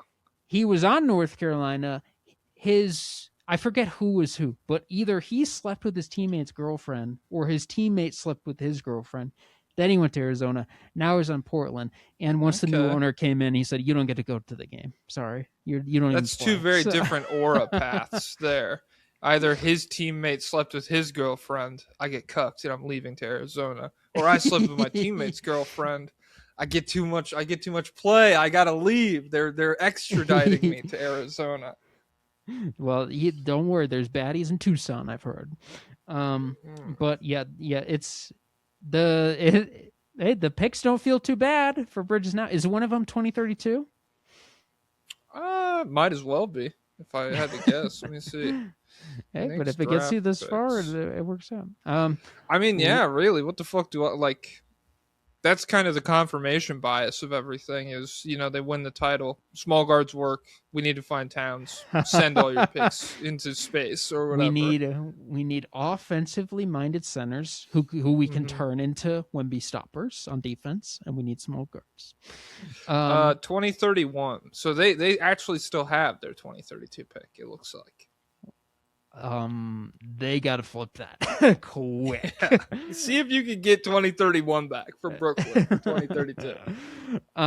Levy says, I find it funny that Cat is the most difficult matchup for Wemby. It's kind of like when Jokic said that his best opponent was DeAndre Ayton. P.S. I just watched Fantastic Mr. Fox, and De'Aaron Fox was nowhere to be seen. Yeah, because he's freaking not fantastic. It's only for fantastic foxes. Yeah, I mean, we just have these. I mean, Towns gave Jokic problems, I guess, for a little while. Towns and Gobert together, combination. Yeah, I mean, we just get this sometimes. Rui gave Jokic problems. Like, Mhm. I mean, is there any comical shade defender? Like sometimes they have these Wario defenders that just give them hell. Yeah. I don't know. I feel like we could be looking at Stephon Castle defense on Shea. Like if Castle's he's career doing doesn't. good on Brunson and with his physicality. Yeah, I allowed. suppose. I suppose he's a way better defender than like Towns in Minnesota. Yeah, so I don't know, but this does happen, and it happens with bigs a lot. It feels like who would it be for? Because with Embiid, it was Al Horford, old man Al Horford, Oh, just had his yeah. number. And then with Giannis, it's more like the Raptors just walled up. Yeah. And then he really hasn't been healthy since they won the title. So it doesn't feel like he's gotten like clamped by anybody. But I bet Horford would have done a good job with him too. But Horford's still different than like Ayton yeah, or whatever. he was great. Josh Lerman. Would a cat ring do to his legacy what a Dirk ring did to his legacy? Dirk was known as a choker and soft prior to the 2011 championship. Obviously, Cat is not the guy, but he's been playing incredible, and his facial reactions have been hilarious. I think it wouldn't be as powerful because Dirk, number one, was way better beforehand. Like, he was an MVP of the league, and he was a guy who was hyped to be like, this European, he's coming to change the world. This might be the best offensive big man we've ever seen. That kind of thing. I've never seen a 7-footer shoot a 3-pointer. I cannot believe what's happening in front of my eyes. But this guy's shooting 40% on 2.5 attempts a game, dude. Unheard of. It's yeah. I mean, Cat started off his career with the GM survey being like, "Yep, take him over 29-year-old LeBron and 25-year-old Giannis. I'd rather have him." But he fell off kind of quick relative to like what was he in year 3 when the Jimmy Butler thing happened? And he's like, "You're a pussy," and then everyone's like, "He's right. Jimmy's around then." Yeah. But yeah, Dirk, and then the one-man show aspect of it is a big difference because Cat is like surrounded by a ton of talent right now. Dirk had some talent on that team, but it was very much the Dirk God mode mid-range show. Yeah. Dirk, it's like if Cat was also in the Brunson role where it's like an 8-point game with 5 minutes left and it's like, here comes fucking Karl Anthony Towns. He's going to walk him down. Or that was another thing that jumped out when I watched all the 2011 turnovers was you get into the fourth quarter and it's like, you watched 2011 turnovers too? For LeBron, I watched all the turnovers from his meltdown year. I didn't watch like every. Oh, what I did thought you said 07. I thought you said 07.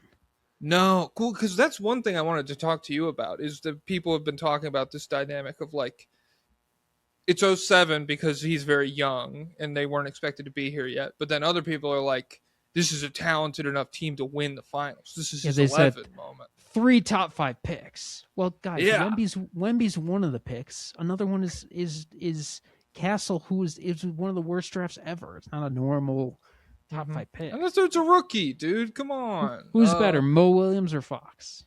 I don't know. Hard to say right now, that's for sure. Hey, Ilgauskas or Fox? Ooh, I don't know. So yeah, I am watching all those 2011 turnovers again. The Mavs. He had freaking JJ. Was JJ at the scene of the crime? JJ Barea. Yeah. Oh well. Yeah. One of the turnovers was that iconic picture of him posting up JJ Barea. It was an offensive foul, and it was soft as fuck too. He barely touched JJ Barea, and they called him for it. But yeah, Dirk was in that Brunson role where it's like he has 12 points in the fourth quarter and they come back and win it against this great Heat team. So I think, honestly, everybody making these comps to these moments, there are like shades of it going on.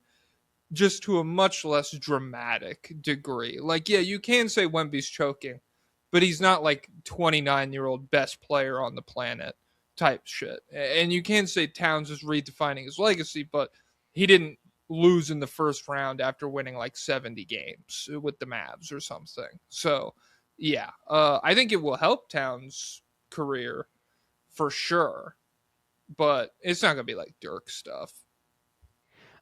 Detroit Pistons said, I cannot believe the one guy was actually right that the Knicks were an Alvarado away from a championship. What kind of impact does this team, that this team did not have before they traded him?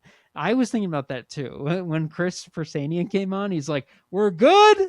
We just need Alvarado. Everything will turn around. And I was like, yeah, okay, buddy. He got you, dude. I said the foundation of the house is rotted with Cat and Brunson defensively. He's not doing anything. Hey, that's why he covers the team. He pried you. Because Alvarado, how many minutes has Alvarado played in the series? He's played I don't know, but he had a good game, but he only played like 9 minutes, I think, or something. So Game one was more significant because Brunson got hurt in game one. 11 minutes in game one, 7 points, 4 rebounds, an assist, a steal. He's a +4 in those 11 minutes. And then game two, he was a part of that bench unit that they ran for a while. 10 minutes, 0 of 4 from the field, but team high +11 for Alvarado. So, yeah, I mean, him getting traded mid-season, Shamet not being a guaranteed contract when they were in training camp, like, it's just crazy where the margins come into play for this Knicks team. Shout out Chris Persianen. Go follow. Yeah, I'm thinking we'll probably, if the Knicks win, I'm down to have him on and we could do just fucking legacy talk. I'll be busy. Maybe I'll get my wisdom teeth out that day. Okay. What if we could have Greg Popovich on instead and he could complain? I don't know. I don't know if he's up to it. Okay. All right. Luka Doncic of requests. Is it time to talk about the power of anything that Pablo wants reversed will happen? We are about to crown our short guard king, and it's all thanks to Pablo. Ali, I'm excited to see the DJT Wemby matchup game 3. What's DJT? Oh, Donald J. Trump. Could be huge. Yes, this is a factor that has to be acknowledged because the universe will operate against me at all times. What has gone my way? I guess Wemby beating the Spurs or the Thunder. You get to do this dumb fake job and not have a real job. But it comes with perils like the internet failing and and it's really just a humiliation ritual. Honestly, it's just a platform for me to say wrong takes. We should get like a grant from the government or something, because if you and I were working at like a serious company, the things that would go wrong inside of that company would crash the economy. Like there'd be 7 dead at FedEx in my 2-year span. I'm saying, like, if I get like an entry level job at Walmart, all of a sudden every Walmart boat in the world sinks, and it's like, man, I dropped the wrong, I hit the wrong button at Walmart headquarters or something. And so the fact that we're here, honestly, it's damage reduction. Like this is the best thing everybody could hope for, I would say. The order of pacism. This 2K My NBA ass team is working. Tommy Lowe T, biggest fraud coach ever. What do y'all think about running the offense more through Cat? JB is the better player, but getting him off ball and in better positions is so important. The Paces bless our little brother Knicks. Yeah, I was gonna say that's crazy, but no, I guess you do. If you're Pacers, you do get to say, yeah, little bro, have fun in our year off. Yeah, we would have freaking wrecked you if I actually did see Caitlin Cooper was posting. She's like, yeah, you guys know Tyrese Halliburton was wrecking this coverage, but I can't help but see these coverages and think these didn't work against Halliburton, and it's like, beast mode. Hey. Which, by the way, I'm pretty sure they were wide open 3-point passes, and I'm like, yeah, I sure wish the Spurs made them too. We can't decipher these ones. This team would I don't know. Tom Thibodeau has fatal flaws. So that is one Oh, thing that is for sure. 1000%. Like Um, Alvarado gets. I mean, he doesn't see the light of day. Even if they make the no. same Well, trade, it's Tibbs like might like him. well, I mean, I'm sure So he would like him. So he either wouldn't see the light of day or he'd see all light. I mean, we'd get Brunson Alvarado 40-minute backcourt. I mean, true. Maybe that's another thing. It's just like I'm going with the guys who compete. Give me Brunson, Alvarado, Shamit, McBride, and McHale, and then it's like, Coach, everyone's 100 pounds out here. We need some help or something. But yeah, I think Mike Brown just night and day level of coaching for this Knicks team. As far as Brunson, I don't think you make any changes at this point because it's working. They're freaking sending multiple bodies and it's opening up better offense. So I don't think you need to optimize Brunson that because it could come at the cost of optimizing everyone else. So if you're the Knicks, just keep going. Yeah, I don't think the Knicks should really pivot a ton because then like I also feel like the more we have Towns just like driving everything as opposed to creating off of Brunson, I feel like creating off of Brunson, we have significantly lowered the offensive foul issues in the playoffs. Like that was something that like ruined him the last couple of years. That hasn't been as big of a problem, and you could say part of it's personnel or whatever. But what I think do you have a clear memory? I don't. What was driving those fouls? Was it trying to attack small guys off the dribble? the offensive fouls. Yeah, from Towns, or were they all just like completely? Just No, I mean, yeah, I would say it was like it's like a blend where it is psychotic plays, but it's also like it's trying to attack like the PJ Washingtons of the world, where it's a guy who's he dropped 60 on him in the regular season. I remember. He has the size, like a defender that has the size to hold up to Towns in the paint, but then also the quickness that when Towns tries to like face up on him, then they can draw those offensive fouls or whatever. And the Spurs, they don't have anybody. That's what I'm saying. I don't feel like they have. What pick do the Spurs have? Pick? We have a top 11 pick or something, right? Spurs are 20th. It looks like the Atlanta. Oh, that's Hawks. their highest pick.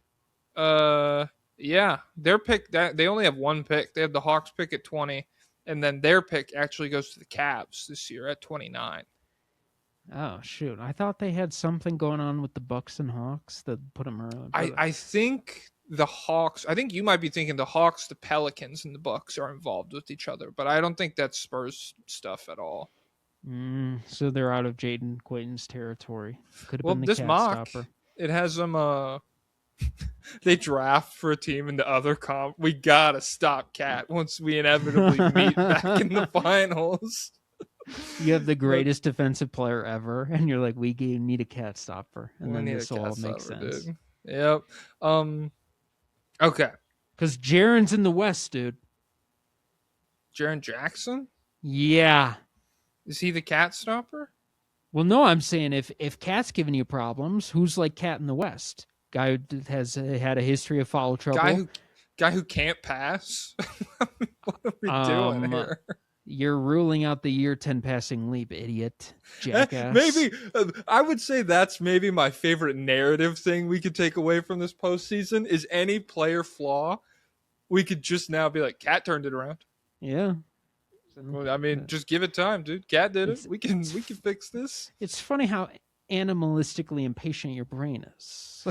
Little instant gratification. This is what social media's done to your generation. Now everybody wants it all right away. Sometimes you need to give it a decade. 1/3 gay, sort of happy Pride Month. Dear Jick and Poke, Tattoo Parlor. Oh, Poke Tattoo Parlor. How do I get my 30-year-old coworker to stop talking to me about the Knicks? He's a teacher in the room next to me, and he's really creepy. I like talking ball with all my other coworkers, but I dislike seeing him happy. What should I do? Rat poison the coffee. Okay. I don't know. You might need to. Oh, Oh, my computer made me think it turned off for a second, but no. You might need to like plant little things in to make him not like you. Like if he's an old like conservative man, be like, yeah, I was out gaying 1/3 gang this weekend with the kissing boys and stuff of the sort, and so you got to make him not want to talk to you. But also, basketball's a great uniter, so maybe he has redeeming qualities. Maybe, yeah, he'd be like, damn.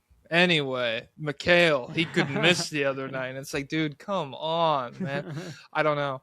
In terms of old people, it's one of the most, like... Oh, wait, no, he's only 30.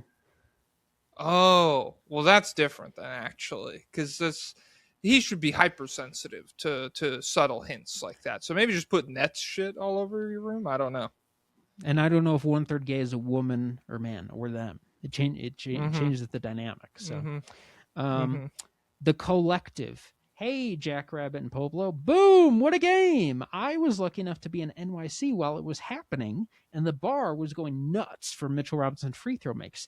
Have you guys seen the experience diff rear its head? How are you two feeling as Wemby Goaters after a rough game 1 and a borderline comical end of game 2? Thanks as always, go Knicks. We've covered most of that, but the experience diff.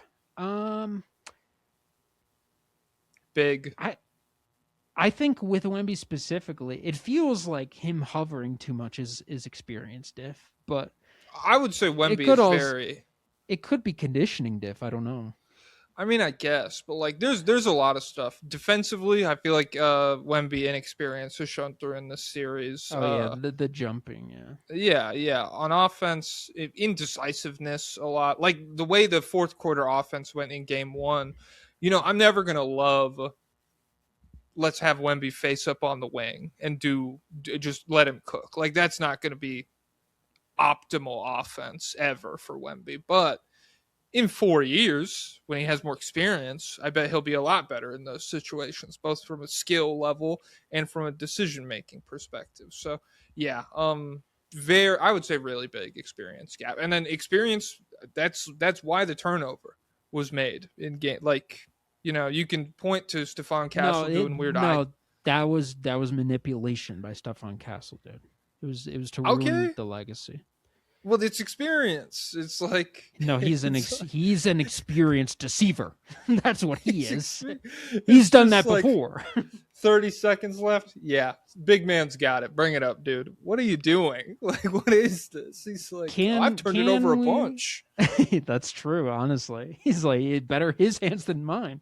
I guess. Can we rule out the possibility of Stephon Castle doing a Wemby humiliation ritual to get him traded for Klingon, his national championship winning teammate? I don't believe we can. We can't, because how can you rule out anything, really? And he may want Mitch Johnson fired to get Bobby Hurley in. And that's why Jordan Hawkins has been playing so poorly in New Orleans. He's trying to force a low-value trade to the Spurs. It's all coming together. Let's rapid fire through the rest of these Knicks ones and then get to the Spurs. Bonk Dongle. Fuck Wemby. Fuck Trae Young. Fuck Eric Adams. Moment of reflection for loving father and healthcare CEO Brian Thompson. Okay. If the Knicks win, has Zoran had the greatest start to a mayoral term ever? Please put aside your radical centrism and answer fairly. Yeah, aside from freaking the genocide of Jews that's going on in New York that I'm pretty sure, yeah, it's a pretty good start. I've read a lot about that, yeah. Yeah. I haven't seen any like pictures or anything, but I've read. I've seen a ton. Like it all, and they all just happen to be like tinted yellow and illustrated like Pixar characters. Some of them, but I don't know how people from New York look. Yeah, that's just the city, baby. John Chafe, gentlemen, we were treated to another instant classic game last night. Unfortunately, for the entire second half, I had to watch it on a split screen with my local news because there was a tornado warning. Oh, I've been there. The FCC tried to shield me from Chud Benyama's second straight disaster class, but I know what I saw. Anyways, Becky Hammon was 100% right, and people are going to shit on her when the Knicks win the chip, when Brunson is actually the one exception to the rule. What team do we think is most likely to draft a little person? I can say that because I'm 5'3". Simply because Jalen Brunson is successful. My bet is on the Nets. Thanks, guys. Kings. It could be the Nets. Definitely will be the Kings. Could be the Clippers as well. JaVale McGee and Joyer. Is the scoring boost from Shamet worth playing him more minutes over Hart, considering how well Cat is rebounding? Yes, because him out there 100,000% yes. Really compromises Wemby. Low cut Amiri Jeans 2. Hello, fellas. Just want to start by saying y'all give some of my favorite basketball analysis at times, and I hope this pod continues to grow. My question is about Cat. I've always been a huge Cat defender, and all the zesty jokes and the way people have overlooked his talent has always bothered me. I wouldn't go as far as to call him the greatest shooting big man of all time, but since he was drafted, he's always been a top 5 center in the league to me. And how have y'all felt about him throughout his tenure in the NBA? Does this series recontextualize how you view his career, especially if he gets a Finals MVP? I know Wemby mogs him and will likely have a better career, but there has to be some sort of acknowledgement for Cat being 20-12 for a large portion of his career and essentially being a 1B in a potential championship team. I feel like when we first started this, I was probably very pro Cat. I was like, come on, he's got a lot going on. But then, I mean, he's had so many bad moments and bad series where he felt like a player with very big weaknesses. And right now, they don't matter. So he's up. I was thinking about this. How do you feel about him? Okay, so like top 5 center every year. I don't have a list in front of me all the time. Obviously, he probably has been. Probably. I think like for a lot of his career, he is like arguable at like the 4 or the 5 spot with like a chunk of guys. And specifically, I was thinking about him in relation to Bam Adebayo the other day, where for pretty much the whole of both of their career, I felt like Bam was better because I liked like the defense and I felt like Bam could provide, some stuff on 83. offense. But I'm at the point where it's like, yeah, like we're kind of. I would much rather have this version of Cat than any version of Bam Adebayo, and I feel like he's kind of transcended out of some of these discussions with like guys who like maybe in the perfect situation they could do this or that. Like I feel like when he's playing this level of defense, this is like a separate tier of guy than he's been in the past to me. If he's passable defensively and not making mistakes, he's better than any version of Bam. And Bam has also been nerfed by just the direction that the NBA has gone. I feel like years ago when both these guys were started, there were much more dynamic small scoring guards like Lillard, Steph. Those are 2 separate guys. I felt like I said the same name, but no, Kyrie. It was just a golden age of guards, really, and like they were pulling all the big guys out on the perimeter. They were killing them all. They were getting 5-out spacing and just obliterating these guys in space. And in that era, Bam was much more successful. He was a much more powerful player. Now there's bigger guys, and Cat's size is much more of an asset against bigger guys. Whereas Bam is feeling more and more as his athleticism waning probably has something to do with it too, but for sure, he feels much smaller than he has in any time. And he's a victim of mid-range, like adding the mid-range, progressing his game into like being more of a jump shooter without adding a 3-pointer at all. I would rather have like earlier versions of Bam that we got where it's like real interior force with less touch outside than, free throw line jumper Bam. And it's like that. What does that do for me? I don't know. So Cat, I feel like Cat's making a statement this postseason, I guess. We'll see if it continues. If he continues to play this way, that's beast mode, but I'm skeptical. But he's always been a guy with a lot of just criticism, and there was a lot of unjust criticism where they're like, you're gay. For and sure, then for sure. The Jimmy Butler thing. Jimmy Butler was just a diva who has issues everywhere he goes with his teammates. And so I will say that's one thing. Like when I read the Jimmy Butler Cat practice story, in my mind, I was like, okay, jerk. Like, Jimmy Butler's just so mean. And I was like, you didn't need to do all that, you fucking dick. And so Cat winning a title, even though these are millionaires and they're both probably like, whatever, I don't give a fuck. it does give me personal satisfaction where I'm like, yeah, he's the win. He's a real winner here. It's like, I don't know. Analytics says actively watching the Fever Liberty game, and they just advertised a Gravity advanced stat. Does this already exist for the NBA? Yes, there is a Gravity stat on NBA.com. I don't know how good it is, but it's definitely there. I don't know what it quantifies specifically. Gravity I think we talked about NBA it when it stat. first came out. I'm trying to find. I would love to find who's like the playoff leader in Gravity. You know, it's probably Shea, if I had to guess. I think Yeah, it's a it's lot Shea. of bigs, right? No, it's shooters mostly. Oh, that's what it was. For the playoffs, it goes Shea, Ant, Duncan Robinson, Brandon Ingram, How Devin do they Booker, Luke quantify Kennard. it? Is there a thing you can hover over that says?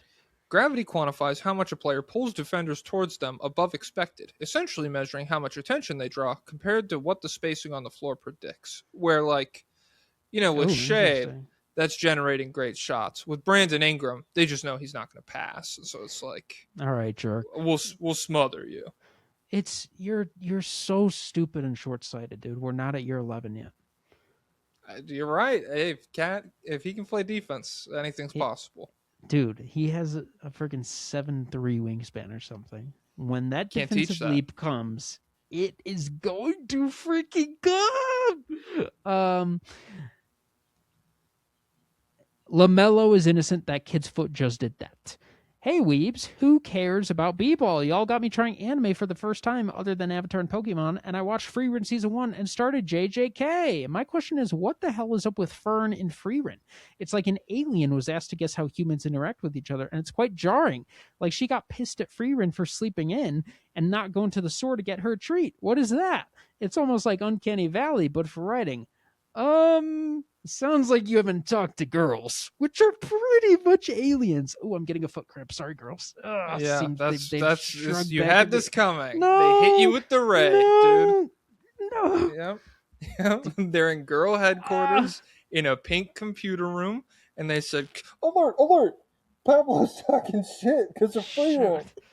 So God. they hit you with the foot cramp, right, dude? I let my guard down because it's Pride Month, but the freaking girls are the women. They're also part of that too, so they're on guard. Freerun, it gets criticized. It's not just Fern, it's a very reserved, emotional show, and so it's like. But I love it. Hey, it's chill. I love it, and so yeah, JJK. Watch Hunter x Hunter. If you start watching Hunter x Hunter now, every time I talk about it on the show, I'll probably be spoiling something that happens 5 episodes from where you're at. And don't watch Modulo. It's not canon, dude. It's not canon. Don't read it either. Now let's go to the Spurs.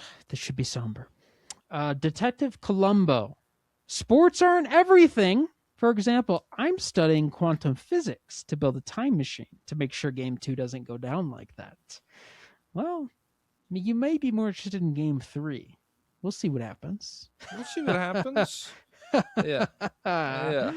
Guy who already has time machine. Guy who is James Francoing to stop the assassination of Donald Trump, but it's not working. We'll see how you like Game 3. Comes back out of the portal covered in blood, and he's like, not great. So got to restart this one. I got to get back in there and get him. I didn't think Brunson would have a pistol on him in this one. Cleveland Cavs crack dealer. Hey, Jack and Pablo, no funny names today because it's not a funny time. I hate James Harden. And Tony Brothers, get that yam off your face, bitch. Juice. I hopped on the Spurs bandwagon. Hashtag anyone but Knicks. I'm still not worried, but I am worried. Please help. I agree. Diddy Daniel. Whose sperm would you rather have, Wemby or LeBron? Wemby's sperm guarantees a 6'6" baller, no chance of him becoming an evil small guard. LeBron's sperm, worst case, low-key brawny, 100% chance at a 40-inch vertical and good looks. Personally, I'm choosing LeBron and using it in a Batman Beyond way, injecting it into his dad's balls or whatever happened. It's been a while since I've seen Batman Beyond, so I don't know. it's been a long time. Well, Wemby's dad has really good genes, honestly. I don't know how much is going to carry over Wemby because Wemby's brother, there was another video of him today. He's apparently starting to come together in the French youth league. And Nice. he's like 6'8" with like a, or maybe he's like 6'6" with like a 6'11" wingspan. He's big. Their sister is like 6'2" as well. And I believe she's Mm-hmm. also an athlete. And they're all good looking too. Whereas LeBron's kids, they're fine. You calling him? No, they're fine. I mean, but they don't have. Bron's ugly ass kids. Chill. What the hell, dude? Well, but I'll tell you what, Wemby has really embraced going bald. Something LeBron took a long time to come around to. Yeah. But I would probably I'll take my chance with Wemby's sperm. Yeah, I guess. I don't want either. What? Whose sperm do you want? My own. A Viltrumite? Okay, that could be cool, I guess. But They're gonna kill no, you, I think bro. who? You're Viltrumite's son. He definitely would. I'd piss him off. I'd freaking 'Cause rage bait that's his what he's ass. here for, dude. Yeah. Burnt waffles. I'm in ultra cope mode, but I don't think the series is over. Outside of hashtag that play, Wemby looks significantly better towards the end of the second half. What was beginning to work in this game for him, and is this sustainable into game 3? Spurs in 6. We're on the same page, burnt waffles. We just got to try the whole time, but we'll see. Mm-hmm. This is from Joe. Hello, Pablo and Jack. If this is God Lenovo, I don't want the update. If this is really Wemby's 07, what should they be looking to do in the offseason to get this team over the hump? Also, would a LeBron addition help with a lot of these teams' problems? Thanks. I'll hang up and listen. I'd be into it. Actually, well, I'm a LeBron hater, so I don't want him to taint Wemby's solo legacy. But he would definitely showed Wemby how to win. Ugh. Bonus. That would be annoying. But they'd be better. They'd be significantly better. And Wemby would got LeBron an extra ring bonus for sure. Yeah. Hey, I mean, they don't hold Robinson. Well, I guess Robinson never won before Duncan. Yeah. I saw the funniest quote about David Robinson. Well, it was about the Bulls adding Dennis Rodman after he had been on the Spurs. And apparently, David Robinson wanted Rodman to guard Hakeem. And Dennis Rodman was just like, no. And like he would not do it. And the Spurs just cut him loose after that. I mean, hey, I would put Rodman on him, have David Robinson roam. I think that's a pretty good idea. Hear me out. Put De'Aaron Fox on him. Have David Robinson roaming around. If he was beyond the 3-point line, his rotation speed won't come into play there. But big wings, more viable shooters. We need to get a lineup that we could throw with Wemby where it's just like all 4 of these guys can shoot at high volume and high efficiency. DeLon Wright didn't catch the game. Was it good? No, skip it. Joshua Smith. Hello and good day from London. I've been watching the playoffs with my non-basketball watching brother, and he's confused. We all accept that the refs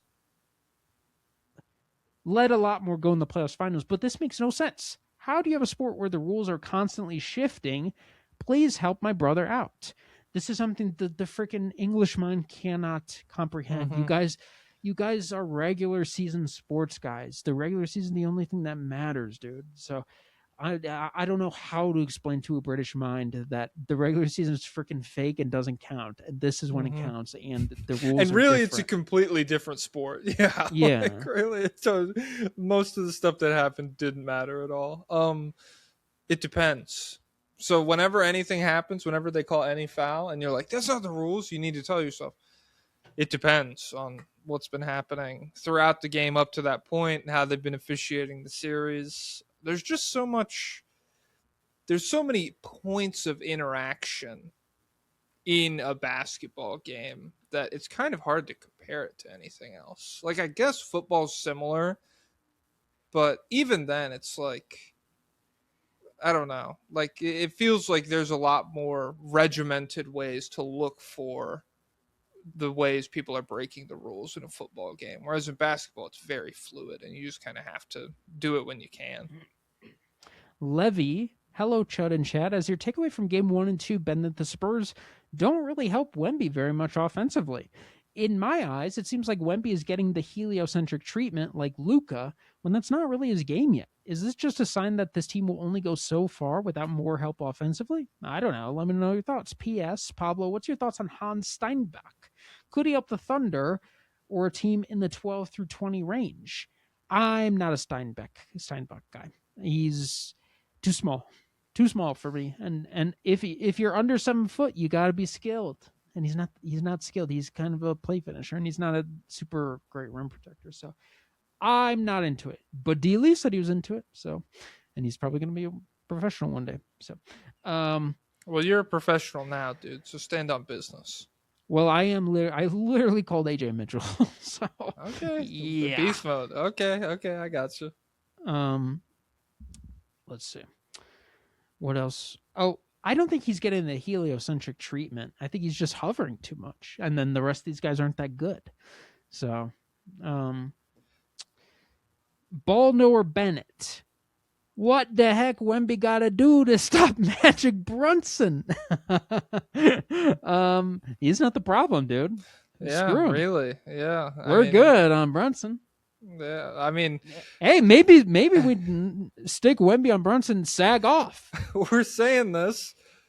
Brunson 45-point game to go up 3-1 in game 4. If he does, it's because Trump is there and he likes him.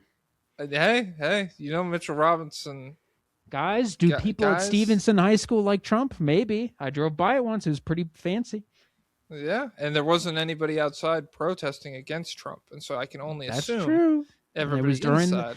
And it was during the Trump first term, I believe. So yeah. Yeah, Trump won, dude. That was well, this one's worse, so I don't know. Yeah.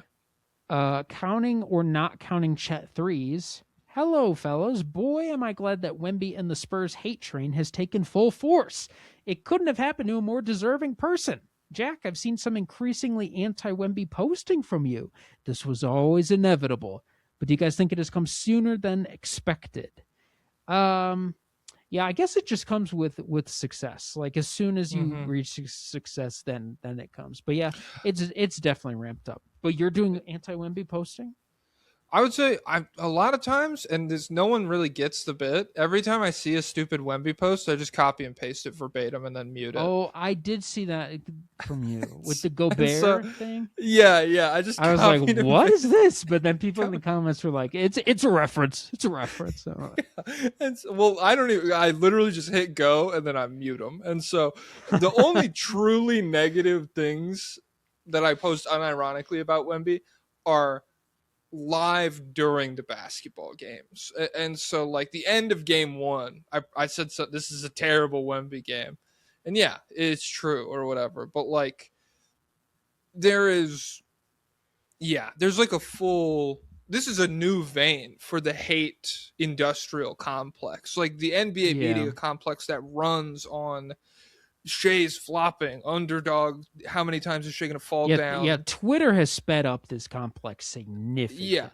And like it took a while for people to turn on Embiid, but if Embiid were around today, like there wouldn't have been a fun period where people are liking the funny tweets. They would have been like, "Get back on the court, jackass." Yeah. And so with Wemby, I was thinking about this today. I really do think there's no way to be normal about him. No. Also, like. You and I are Glazers. It's just the two camps. You're either going to glaze him or you're going to be like really, really opposed to him. And I don't think in being in either of those camps, you have to be like an insane person, like some of the agenda shit that people are posting either way. But yeah, I don't think there's going to be very many people online over the next 10 years who are like, yeah, I like him. Like it just has to be. You have to have strong feelings about it. Well, we have these armies of Jordan and LeBron fans that exist already, that there's no reason for them to do anything but hate. So, I mean, and then there's no other reason for people to like him. I mean, and every contemporary too. Yeah. Like there's no reason for Jokic fans, for Shea fans, for Yeah. any other fan to be like, I like this guy, unless he gets matched up with Denny Avdia in the playoffs. Like these are, it has to be like these specific crossovers. Otherwise, yeah, the default I feel like will be to hate on Wemby pretty soon, within the Yeah. next 3 years. And he is kind of an evil guy. He's got some like a Men Thompson to him. So he'll have some And bad moments. low key, I've got my eye on this. When he said he won't sponsor soda because he doesn't want to kill kids, I'm like, are you drinking raw milk, Wemby? Like, what kind of health conscious are you? I hope that the French are producing a different kind of that person, as opposed to, when someone says that in America, I'm like, you're probably like a psychopath conservative. And I don't think Wemby necessarily is that. Well, obviously I don't think he's that, but anybody who's like super, super health conscious, I don't know. It sets off some alarms in my brain. Well, I think, for me, I think we're safe there. I think that could just be explained away by snotty French, like health conscious guy, where it's like, do you only think I drink his tea and a little bit of wine on the weekend? Oh no, he doesn't even drink alcohol, does he? So I'm thinking he's just tea guy, but we'll see. We don't know. I wouldn't be completely surprised if one day there's a Wemby take out there that's just like, yes, it is the women's job to bear 7 kids at least. Yeah. Like, whoa, dude. whoa. Yeah. He has a girlfriend. I didn't know that. I saw someone tweet out. I guess she's been with him in like China and everywhere else too. Wow. So. I would say based for keeping her out of the spotlight, because Yeah. you know how he's done it. It's because he's too tall. So to really get a picture of him, she's going to be cut off. Nice. It'd be funnier to take a picture of her and be like, obviously that's Wemby, because like you can't even see his shoulders, and so it's like, yeah, believe me. Is that the real? Did you see the guy who ran on the court, and like took the picture with Wemby, and then people are posting the picture? Is that a real picture? Or is that AI? I think it's a screenshot of the video he took that has been AI upscaled. I really have no idea. There is the video out of. Yeah, I've seen the video of him running out to the court, but I don't like, the video is much worse quality than what the picture is. The picture's like crystal clear. So I think it's AI upgraded or whatever. And I'll tell you what, everyone over 30 in the NBA world, they were like condemning that like it's freaking Hamas. Like they were like, I hope that loser gets killed. I hope he's never allowed again. I'm like, okay. Okay. It's annoying for sure. He shouldn't do that, but he's not going to run up and shank Wemby until you know what? Maybe we should be worried. Freaking Twitter's creating a whole new version of right-wing psychos. So yeah, it's true. But how many more Spurs requests we got? 1, 2, 3, 4, 5, 6, 7. Rapid fire. Chooch. Hello, Chuds. I can't believe what's happening with Wemby. He was so passionate about the previous series, and now it seems like he just couldn't care less. Do you think a finals loss could build that passion for the future? Also, any current book recs? No book recs. Just anger at Wemby. Because, yeah, I really don't get it. Because it's like he started the past 2 games flat and at home. And then so I'm hoping MSG juice gets to him. I'm hoping that what everyone says, it's different playing in the fucking garden. It's different. The Mecca of basketball, baby. Yeah. We fucking woke him up. That's what I'm hoping for. Do you have any current book recs? Rapid fire. I'm reading, it's called Huge Book Summer. That's what we're doing this summer. Find the biggest fucking book you can. This is Underworld by Don DeLillo. It is, let me see. It is 827 pages, and I'm on page 447. It's really, really good so far. I would recommend it, but yeah. JaVale McGee and Joyer. Should Mitch Johnson have called a timeout before Wemby threw the ball off Castle's back? I understand the benefit of playing against a scrambled defense, but I feel like drawing up a play for a young team is better, and at worst, you go to overtime. Thoughts? Honestly, I don't know, because I think it comes down to, did you plan for that situation or did you not? Because if there was no plan, you got to call the timeout. But if if you told them beforehand, like, or if this is something they regularly practice, like this exact scenario, then I suppose the scramble defense. But I don't know. I don't know if they were certain about what to do or not. I believe, I could be wrong about the rules here, but I believe if you call a timeout in the backcourt, you have to bring the ball up the full length of the court. So, like, if Brunson had made that free throw and they called a timeout, then you can advance the ball to half court. But since he missed the free throw and it was a live ball, if they call a timeout in the backcourt, they have to go the full length of the court. But if they had crossed half court, like if Mitch Johnson was going to call a timeout, it wouldn't have been in that situation. So, like, I'm not furious at him for that. It is more like it's just really horrible luck that Castle turned away. Because even if Wemby holds the ball and Castle doesn't see him, then Wemby would be in position to call a timeout. But like he just threw it at the wrong time, and so yeah, it's crazy. And plus Wemby can extend his arms further out, so he could call a timeout from further out. If the ref is across the court, he could be like right in his face like that. Is your timeout tied to where your feet are or where your hands are? I would say feet, probably. If I had to guess. Yeah. What if you jump, and then but it's a travel when you land, but you call the timeout in the air? Yeah.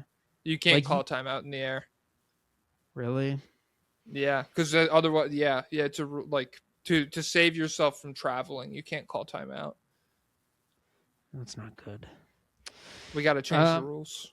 Michael Vick's dog. Vassell always seems to have a big block in a game. Is he one of the best shot blocking wings in the league, or am I just experiencing recency bias? I think it's recency bias because he hasn't been playing like this for the whole season, and I don't think the stats would reflect that. Whereas, and then we got to think like Azar, Amen, McDaniels. There's a lot of good shot blocking wings. Yes, I agree.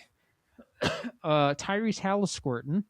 Hello, Jackie Jill. I just want to preface this by saying that this is most likely recency bias since I'm mad that there's a solid chance that Wemby loses in the finals. But unpopular opinion, I don't like this era of parity as much as most people do. Yes, it's fun to not expect LeBron and Curry to meet in the finals every single year, but I also want to be able to witness all-time great careers. I know that guys like Jokic, Giannis, and Tatum will still go down as somewhat all-time greats, but there's still a chance that they retire with one ring.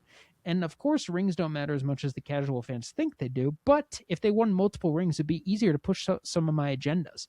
Basically, I'm saying I'm scared Wemby and Shea won't win as many rings as I thought initially, and thus won't be recognized for how great they are. Am I being dramatic and stupid because one of my favorite players is down 2-0 in the finals, or has anybody else had this thought? I think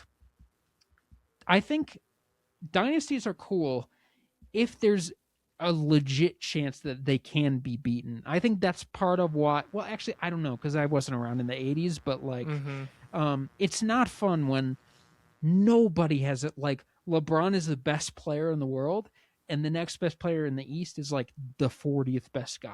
Well, maybe that's a stretch, but like, even just the gap between LeBron and everyone else in the East was so monumental that just his presence was enough to swing a series, and like it was just no contest. And so, but if you have like, if Jokic just went on a run for these whole like 5 years, he would have been beating a lot of good teams, and that would have been fun.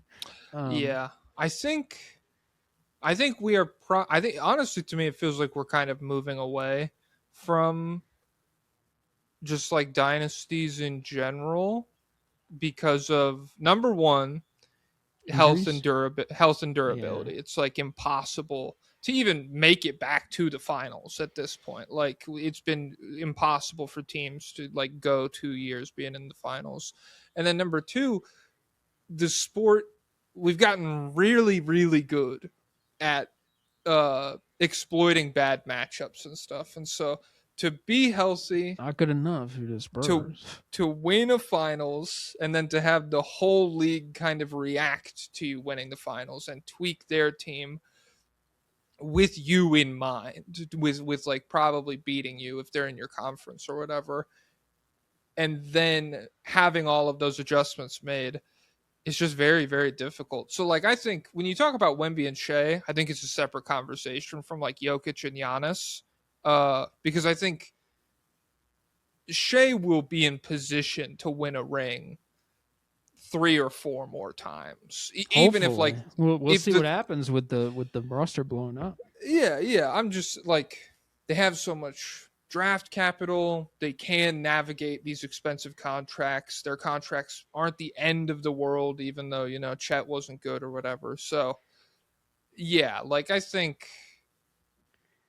I'm always gonna love the parody just because knowing what was going to happen with like the KD Warriors and stuff, it's like that was so fucking bad that like it's just exciting that different guys can define their legacy or whatever. Like the idea that Karl Anthony Towns or a Towns level player in the era of like that LeBron Curry finals matchup stuff, those guys had no chance to go out and Lillard like never had a chance.